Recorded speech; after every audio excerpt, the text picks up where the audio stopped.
Good afternoon, distinguished ladies and gentlemen. Thank you so much.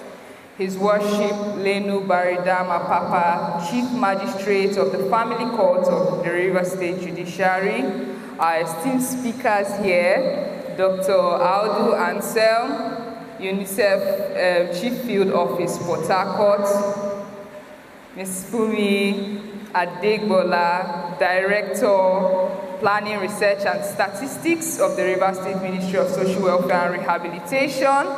And definitely, I will not also fail to recognize all of us here. In fact, the State Coordinator for Accession for Orphans and Vulnerable Children in Nigeria, Dr. Bernard B.T. Moses of the Rivers State Chapter, and also members present. Likewise, the Executive Council and also members of the Association for Orphanages and Homes Operators in Nigeria. Likewise, the coordinator of Ola Rivers. Ola Rivers, love in action. Thank you. And likewise, I will also recognize the chairman, YLF, MBA Port Harcourt, and the esteemed staff of the Rivers State Ministry of Social Welfare and Rehabilitation, all members here, even those not part of these associations I've mentioned, but are very much interested. Thank you once again. May I also still stand on already established protocol. So I will commence immediately because I'm sure my time is, I'm time bound. But just to start off, His Worship during her opening remarks also said a very remarkable thing, which is, we don't want a situation where we have done talk and talk, paper and paper, presentation and presentation, and then no action. So we want something that translates to our work. That's why we have actually taken out time today from all of us, our busy schedules, to be here today, and I must commend all of us. So I ask, and I'm sure some persons also have that question. Why are we discussing about or maybe they won't say it out, but in their minds as well. Why are we discussing about the law here? We are helping people, we are doing it out of the benevolence of our hearts. So, the essence of discussing the law is to the end that in even making efforts to do good, that you do it the right way. It is not for us that you desire to do good, but then you are falling short, or you are committing illegalities. So that is the essence of the law, and also our discussion of the law today, to also guide us, providing us with bit of understanding on the tenets of the law, guiding what we are doing, both for those who are interested, those who have been in the field, and those who are also interested in this area concerning children. So we realize that there is a transition, or I won't even put it in the terms transition, but on top that benevolence, you also have to ensure that you're in alignment with legal obligations. And I'll do a quick math here. Children are human beings. Isn't that right? Children are human beings. And every human being is a right holder. Isn't that right as well? So, if children are human beings and every human being is a right holder, it also means that children are right holders. Because sometimes we tend to forget or sideline, noting especially the nature of that demographic. Because some persons will ask, why will you say children have rights? So you want them not to start opening their mouth and opposing me? No, it is by the very foundation that they are human beings, and therefore there are rights that are accrued to them.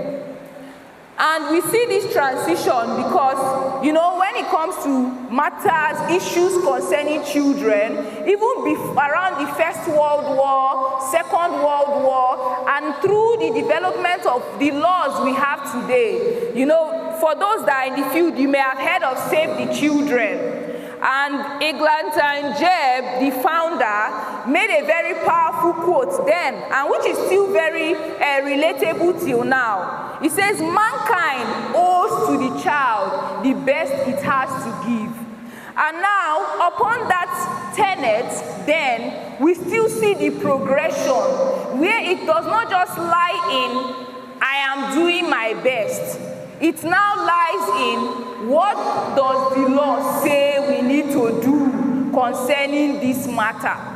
And that's why we see the progression from even the 5 points in the 1924 Declaration to the robust 1989 UN Treaty. And we also see it even being expounded in other related documents like general comments, optional protocol, before we even go on to regional documents, national documents, and down to our state here.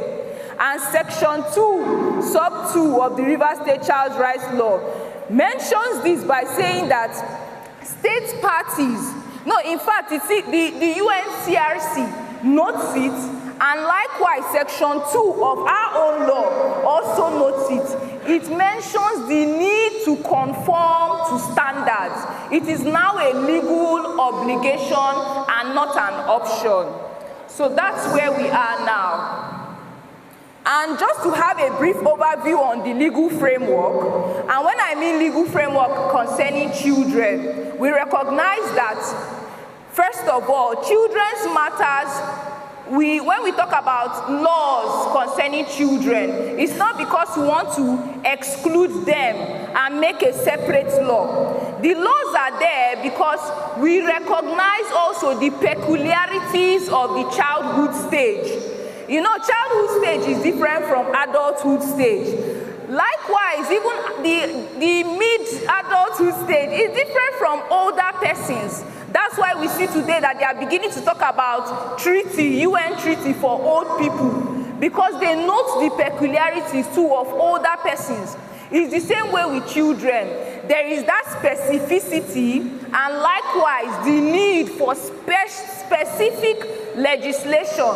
Does it therefore mean that if I pick up a legislation like the Violence Against Persons Prohibition Law, and they didn't particularly mention child here, but they mention person, does it mean it does not apply? No, it applies to them because they are also persons. Secondly, we also recognize the framework of our country, that Nigeria is a dualist state. This means that when treaties are signed by the country, it still needs to be domesticated into our own laws. But it doesn't necessarily take away the compelling nature of a legal instrument as at the time of its signing. But then, now we see as well, and we'll see that in our structure. Likewise, Nigeria is a federal republic, and in line as well with the provisions of the Constitution, we still see that even the Child Rights Act of 2003, which is signed and has been, established, we still needed that adoption by states. And we likewise see some peculiarities. So that is also why it is important, if you are practicing in Rivers State, you are aware of the provisions of Rivers State. You don't say, this is what we're doing in Abia State, or this is what we're doing in Delta State, or this is what we're doing in Kano. No, you need to acquaint yourself with the provisions of the law. Be it contacting a legal practitioner you don't need to enter trouble first before lawyer will help you. I almost wanted to say amen. So please, it's important. So looking at the legal framework now, and I talk about the core, first of all, you have the international documents, the UN Treaty, the UN Convention on the Rights of the Child, of 1989. And then we also have the UN guidelines for alternative care for children, expounding on the provisions of the UN treaty that concern alternative care for children. Then looking at our own region, which is Africa, we also have the African Charter on the Rights and Welfare of the Child, which also make provisions concerning children. Then we come down to our nation, the Constitution, which makes provisions as well that relate to children and every human being. And then the Child Rights Act, which I believe every one of us here should be conversant with. And very recently, the National Guidelines for the Alternative Care of Children in Nigeria, which was brought in April of last year. And then the River State Child Rights Law 2022, which replaced that of 2009. So once again, you need to come up to speed. What are the changes in terms of my work? What are the things I need to adopt? What does the new law say? What does the old law? What has been abolished? We need to be aware. And I had to write there, I said, I think it's also time for us to begin to consider regulations. I think that's something for the ministry here, you know, and the essence of regulations as well, when it concerns this area, is to help us that we don't necessarily need to organize seminar for all of us to gather and know what is supposed to be in River State. But immediately we pick up the documents, we can know that, okay, when it comes to registration, this is what we are to do. When it comes to, you know, the accommodation, this is what we are to do. When it comes to the principle, the law is not supposed to be a mystical thing. You know, it's not supposed to be hidden. Because if it's hidden, the law, we are not aware. So when you break the law, they will tell you that ignorance of the law is not exactly. So it is important, and regulations will really help duty bearers, likewise help the regulatory body so that they will not talk too much. And now, going on, what is alternative care? We see the provisions of the UNCRC there, mentioning the terminology, alternative care.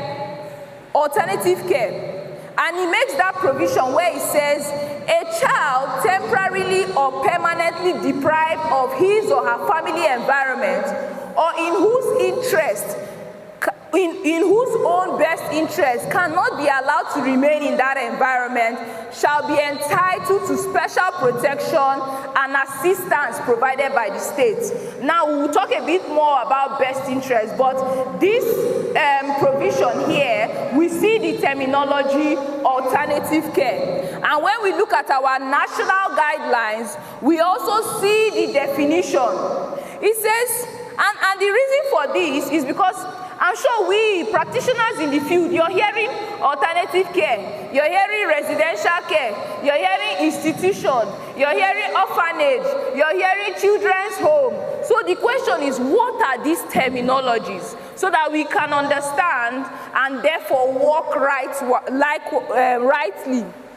So, alternative care is defined as any care arrangement that is formal or informal, temporary or permanent, sanctioned either by a decision of a judicial or administrative authority or duly accredited body, or at the initiative of the child.